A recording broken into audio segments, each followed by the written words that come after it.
हो जाता। इस धरती पर दो गंगाएं हैं, एक भागीरथी गंगा और दूसरी भागवती गंगा। सुखदेव बाबा ने कहा कि ये हमारी जो भागवती गंगा है, जो कथामृत है, इसकी विशेषता बड़ी है, ये महान है, आपके सुधामृत से कई गुना बड़ी है, इसलिए इसकी अदला बदली नहीं हो सकती है। और ये अदला बदली वाला काम तो ये व्यापार हो गया। यदि आप लोग चुपचाप आकर के बैठ के कथा सुनते तो सुना देते, कोई दिक्कत नहीं।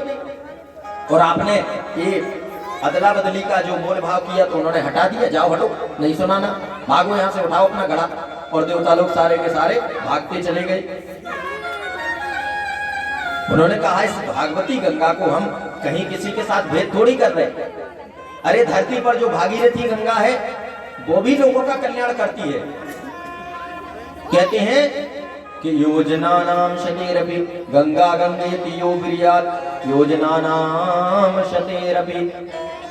यदि कोई गंगा मैया का नाम 100 योजन से भी ले लेता है तो उसके पापों से मुक्त होने लगता है व्यक्ति, हजारों लाखों पाप नष्ट होने लगते हैं। इसलिए संत बताते हैं कि जो हम स्नान करते हैं, आप स्नान करें दिन में घर में, तब भी हम लोग गंगा स्नान ही करते हैं। क्यों? ऊपर आकाश में भी गंगा है, आकाशी गंगा कहलाती है। जो नीचे से आप पानी लेते हो तो पाताली गंगा है, नीचे है। धरती पर जो प्रवाहित है तो धरातल पर गंगा है। उन्हीं गंगा मैया की तो कृपा है सब जगह। कहते हैं बोर हुआ है, कुआं हुआ, महाराज जी गंगा मैया आ गई हैं, बोलते हैं ना। तो इसलिए जब भी स्नान करें, प्रतिदिन करते हैं ना स्नान, स्नान के समय कुछ नहीं है तो जय हो गंगे मैया, ऐसा मन में सोच लिया करें कि गंगा मैया में ही स्नान कर रहे हैं। और गंगा मैया का स्मरण कर लेंगे तो आपको गंगा मैया के पुण्य प्रदान हो जाएंगे। आप प्रतिदिन गंगा में ही स्नान कर रहे हैं, ये भाव जगेगा और पुण्य मिलेगा।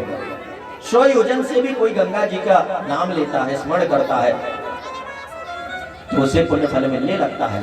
इसलिए गंगा मैया की भी बड़ी कृपा है और बड़ा महत्व है। लेकिन महाराज गंगा में डुबकी लगाने जाओ तो सावधान रहने की जरूरत होती है। क्यों? क्योंकि गंगा मैया में यदि गहराई में चले गए और तैरना नहीं आता है तो खतरा है, फिर ज्यादा आगे चले जाओगे और बाद में पता चलेगा बोले राम नाम सत्य है। लेकिन भागवती गंगा में आप कितने भी डूबो, इस भागवती गंगा में जितने डूबोगे, जितने ज्यादा गहराई में जाओगे, कहीं कोई खतरा नहीं होने वाला, लाभ ही लाभ है। तो इसलिए महाराज भागवती गंगा उस धरातल की। दूसरा एक कारण और है, कहते कुछ तो बताओ कौन सी श्रेष्ठ है और कौन थोड़ा छोटी है। तब सुखदेव बाबा ने कहा, कहते हैं को बड़े छोट कहा था अपराधु। अरे किसको हम छोटा कहें, किसको बड़ा कहें? फिर भी लेकिन बाबा गोस्वामी जी ने भी जैसे कहा कि राम बड़े या राम का नाम बड़ा, तो भी बाद में कह दिया राम से बड़ा राम का नाम। तो इसी प्रकार से महाराज भागीरथी गंगा से ज्येष्ठ है भागवती गंगा। क्यों? क्योंकि जो भागीरथी गंगा है वो भगवान के पादारविंद से उत्पन्न हुई है, नख से, और भागवती गंगा मुखारविंद से हुई है। तो नख की अपेक्षा मुख का स्थान श्रेष्ठ है और इसलिए ज्येष्ठ मालूम पड़ती है। और भागीरथी गंगा की एक समस्या और है कि वहां आपको जाना पड़ेगा। भाई प्रयागराज तक तो जाना पड़ेगा कि नहीं? जब वहां कभी जा पाओगे प्रयागराज तब जाकर के स्नान होगा। और भागवती गंगा जहां चाहो वहां, यहाँ ऊपर पहाड़ था, अब गंगा जी अगर यहाँ से हैं और आप कह दो यहाँ टोरिया पर चाहिए हमको गंगा जी, तो यहाँ नहीं आएंगे। वो कहेंगे भैया हम तो नीचे नीचे जाएंगे, ऊपर नहीं चढ़ सकते हैं। लेकिन भागवत की गंगा इधर टोरिया पे भी आ गई है, और भी कहीं हो वहां चले जाएंगे। खेत में ले जाओ, खलिहान में ले जाओ, गांव में ले जाओ, गांव के बाहर ले जाओ, कहीं भी, सब जगह सुलभ है।